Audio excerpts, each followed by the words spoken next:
Mention பண்ணுறார்.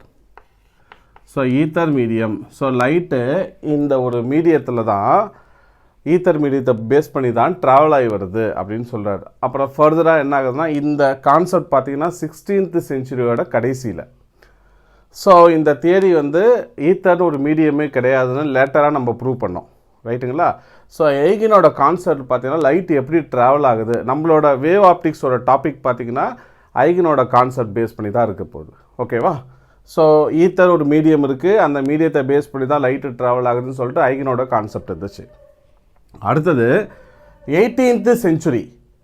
So 18th செஞ்சுரியில் என்ன concept வருது அப்படின்னு பார்த்தீங்கன்னா நமக்கு தெரியும்.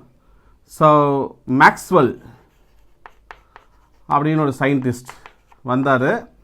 Light is a electro magnetic wave அப்படின்னு ஒரு டீட்டெயிலான ஒரு எக்ஸ்ப்ளனேஷன் கொடுத்தாரு. So light is a electro magnetic